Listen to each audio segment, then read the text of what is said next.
শ্রেণীর শিক্ষার্থীরা, আশা করি তোমরা ভালো আছো, আমিও ভালো আছি।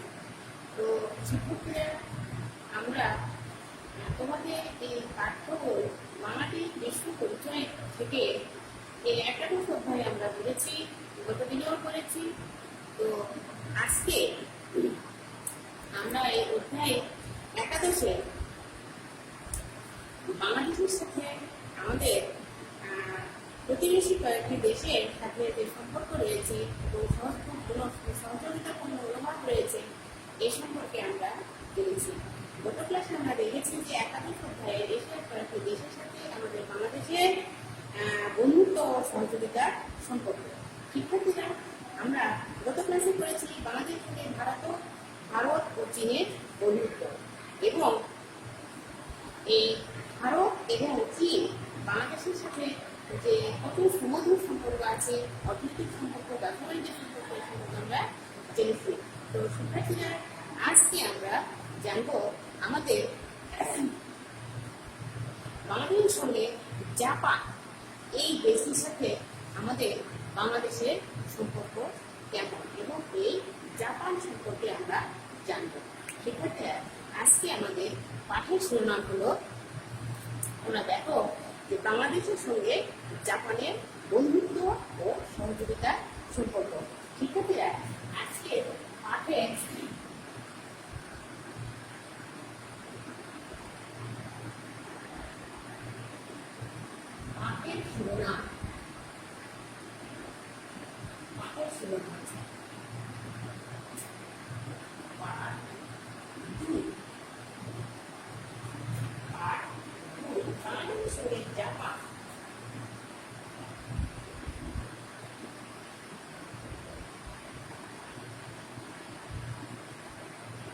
বাংলাদেশে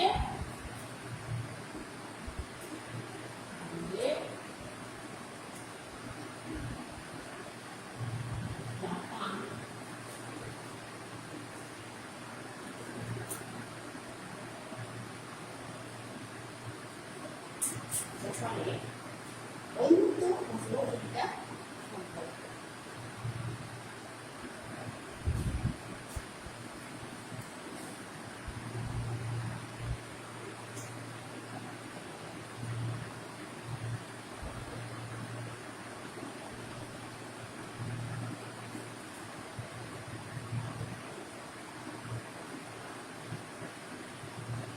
শিক্ষার্থীরা,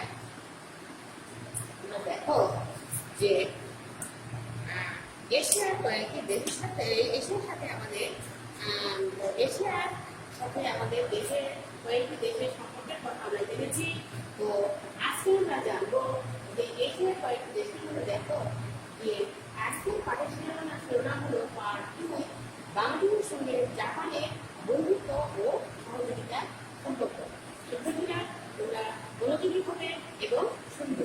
তোমরা পাঠ্য বই দেখো যে অধ্যায় একাদশ, এশিয়ার কয়েকটি দেশ, এই অধ্যায় থেকে আমরা আজকে জানবো জাপানের সাথে বাংলাদেশের বন্ধুত্ব ও সহযোগিতা সম্পর্ক। শিক্ষার্থীরা, তোমরা মনোযোগী হবে এবং শুনবে যে জাপান পূর্ব এশিয়ার একটি দ্বীপময় দেশ, আর ছোটটা বড় প্রায় 4000 দ্বীপ নিয়ে এই রাষ্ট্রটা গঠিত। কি বললাম আমি? যে ছোট বড় প্রায় 4000 দ্বীপ নিয়ে এই রাষ্ট্রটি গঠিত হয়েছে। আর এর মধ্যে প্রধান 4টি দ্বীপ আছে। সেই দ্বীপগুলোর কি নাম জানো তোমরা? এই দ্বীপগুলোর নাম হলো হোক্কাইডো, হনশু, শিকোকু এবং কিগু। এই দেশটির চারিদিকেই আছে কি আছে জানো? সমুদ্র, জাপান সাগর এবং পূর্ব চীন সাগর জাপানকে এশিয়া মহাদেশের মূল ভূখণ্ড থেকে কি করেছে? বিচ্ছিন্ন করে রেখেছে। আমি কি বললাম? যে এই রাষ্ট্রটি 4000 দ্বীপ নিয়ে গঠিত। আর এর প্রধান 4টা দ্বীপের নাম তোমরা জানো? এই 4টা প্রধান দ্বীপ তোমরা দেখো, এই 4টা প্রধান দ্বীপ এই চীনে দেখো, এই জাপানের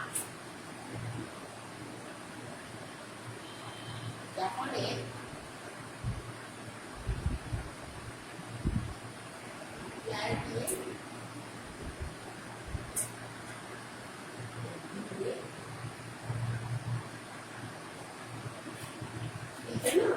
একটা হলো হোক্কাইডো,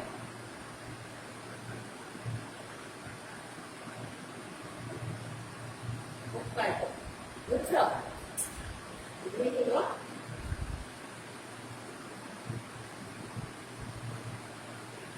মনসুন, দেখো তিন হলো শিকোকু,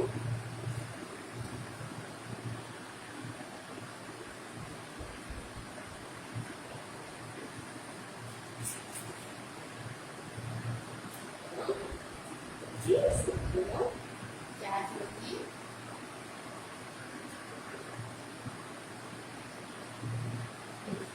দেখো যে এই প্রায় 4,000 দ্বীপ নিয়ে এই রাষ্ট্রটা গঠিত। আর এর মধ্যে চারটা প্রধান, সেটা আমরা কি পেলাম?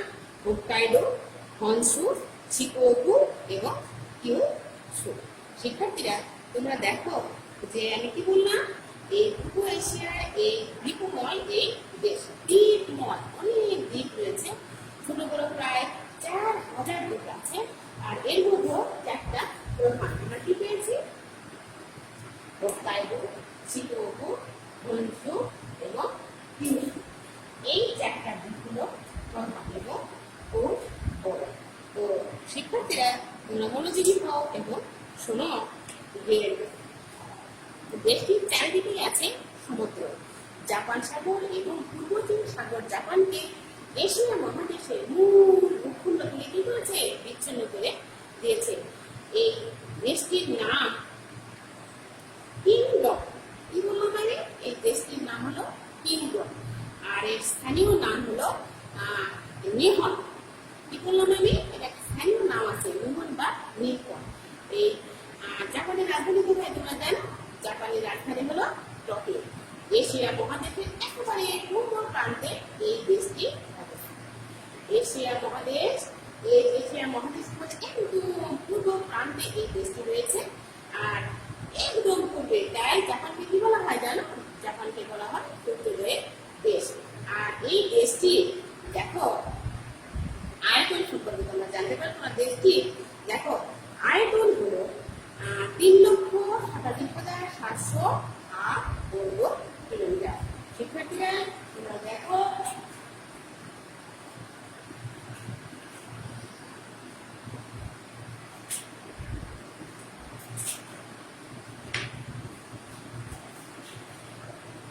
দেখো এই জাপান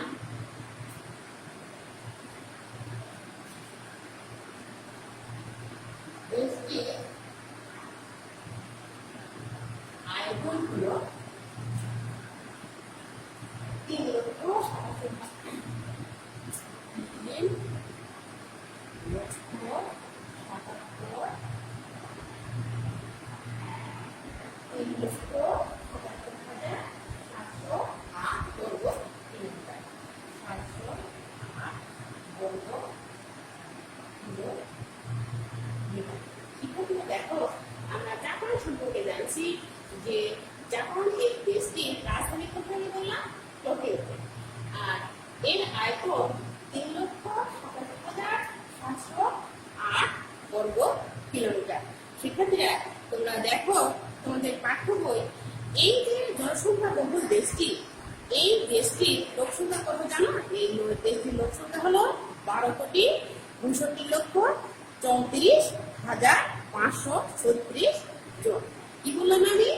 এর দেখো এর আয়তন আমরা জানলাম যে 3,87,808 বর্গ কিলোমিটার। এবং এই জাপানের জনসংখ্যা জনসংখ্যা হলো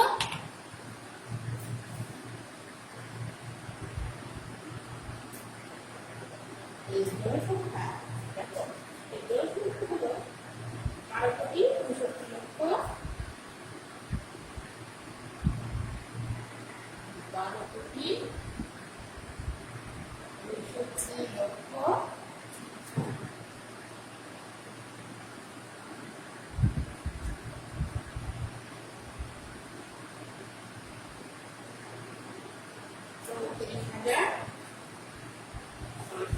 34,536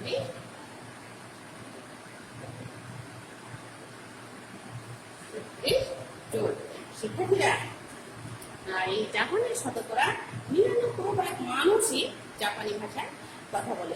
এদেশের শিক্ষার হার 100% এবং মাথাপিছু আয় 37,600 মার্কিন ডলার। শিক্ষার্থীরা তোমরা বুঝতে পেরেছো যে জাপানের শতকরা 99% মানুষই কোন ভাষায় কথা বলে? জাপানি ভাষায় কথা বলে। এই দেশের শিক্ষার হার 100%, অর্থাৎ সব মানুষই কি শিক্ষিত, 100% শিক্ষিত, এবং এদের মাথাপিছু আয় 37,600 মার্কিন ডলার। আর এদের ধর্ম কি জানো? সিন্টো। এই সিন্টো জাপানিদের হলো জাতিগত ধর্ম। এদের ধর্ম হলো সিন্টো। এই জাপানিদের এটা জাতিগত ধর্ম। আর এই জাপানের জলবায়ু কেমন জানো? এই জাপানের জলবায়ু হলো নাতিশীতোষ্ণ মণ্ডলীয়। এখানকার উত্তর পূর্বাঞ্চলে মৌসুমী জলবায়ুর প্রভাব স্পষ্ট। মৌসুমী জলবায়ুতে আচ্ছাদিত এবং গ্রীষ্মকালে দেশটির আবহাওয়া আর্দ্র এবং শীতের তীব্রতা অনেক কি হয়? কম হয়। এবং কৃষি পণ্যের মধ্যে উল্লেখযোগ্য এদের আমাদের দেশে কি ধান, পাট, চা উল্লেখযোগ্য ফসল, তাই না? এরকম এদের কৃষি পণ্য মধ্যে উল্লেখযোগ্য হলো কি? ধান, গম, বার্লি, সয়াবিন, মিষ্টি আলু, আখ, বিট, আপেল ও আঙুর। এই কৃষি পণ্যগুলো হলো উল্লেখযোগ্য, খুবই ভালো হয়। এবং জাপানের প্রধান শিল্প কি জানো? লৌহ ও ইস্পাত, ইলেকট্রনিক জাহাজ ও গাড়ি নির্মাণ যন্ত্র, কলকাতা, ঔষধ, বিদ্যুৎ সামগ্রী এবং বিভিন্ন প্রকার ভারী যন্ত্রপাতি এখানে কি প্রস্তুত হয়। শিল্পে জাপান বিশ্বের শীর্ষ স্থানে রয়েছে, অনেক উচ্চ জায়গাতে রয়েছে। দেশটির অর্থনীতির মূল চালক শক্তি হলো শিল্প। জাপানের এই শিল্প শক্তি আসলে অনেক অনেক বৃহত্তর।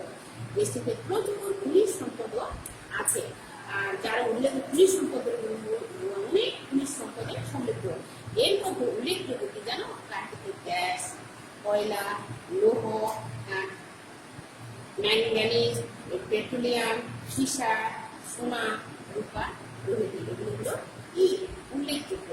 জাপানে 6 থেকে 15 বছর বয়স পর্যন্ত ছেলেমেয়েদের কি শিক্ষা বাধ্যতামূলক। তাদের 6 থেকে 15 বছর পর্যন্ত ছেলেমেয়েদের শিক্ষা বাধ্যতামূলক। এবং বাংলাদেশের সাথে জাপানের একটা পারমাণবিক অত্যন্ত বন্ধুত্বপূর্ণ সম্পর্ক রয়েছে। জাপান বাংলাদেশের রাস্তা, ব্রিজ নির্মাণ এবং শিল্প উন্নয়নে প্রধান সহযোগী। শিক্ষার্থীরা তোমরা এর আগে চীনের সাথে সম্পর্ক, ভারতের সাথে সম্পর্ক তোমরা জেনেছ। তো আজকে আমরা জানলাম জাপানের সাথে বাংলাদেশের সুমধুর সম্পর্ক। জাপান বাংলাদেশের রাস্তা নির্মাণ, ব্রিজ ও শিল্প উন্নয়নের একটি প্রধান সহযোগী। এই কাজগুলোতে জাপান বাংলাদেশকে সহযোগিতা করে থাকে। আর এদেশের সাথে জাপানের বাণিজ্য সম্পর্কও রয়েছে।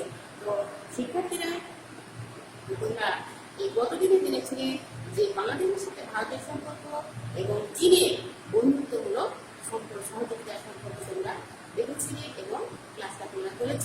তো আজকে আমরা জানলাম বাংলাদেশের সঙ্গে জাপানের বন্ধুত্ব ও সহযোগিতার সম্পর্ক। তো শিক্ষার্থীরা আমরা এই জাপান সম্পর্কে জানতে পারলাম, এই জাপানের জলবায়ু সম্পর্কে জানতে পারলাম, এর উল্লেখযোগ্য ফসল, কৃষি পণ্যের কথা আমরা জানতে পারলাম, এর প্রচুর পরিমাণ কি আছে আর খনিজ সম্পদের কথা জানতে পারলাম। এবং সবচেয়ে একটা গুরুত্বপূর্ণ কথা হলো যে বাংলাদেশের সাথে জাপানের সম্পর্ক অত্যন্ত বরাবরই অত্যন্ত সুমধুর এবং বন্ধুত্বপূর্ণ। জাপান বাংলাদেশে এই যে রাস্তা, ব্রিজ এইসব কাজে কি করে? শিল্প উন্নয়নে খুবই সহযোগিতা করে থাকে। এদেশের সাথে জাপানের বাণিজ্য সম্পর্ক অনেক সুমধুর। শিক্ষার্থীরা তোমাদের ক্লাসটা নিশ্চয়ই ভালো লেগেছে। আর আমরা ক্লাসটা এখানেই শেষ করতে যাচ্ছি আজ। তো শেষ করার আগে তোমাদের কিছু বাইরের কাজ আছে, তোমরা লিখে নাও যে বাংলাদেশের সঙ্গে জাপানের যে একটা সুন্দর সম্পর্ক আছে, এই নিয়ে তোমরা আলোচনা করবে এবং পাঠটা সুন্দর করে তোমরা করবে।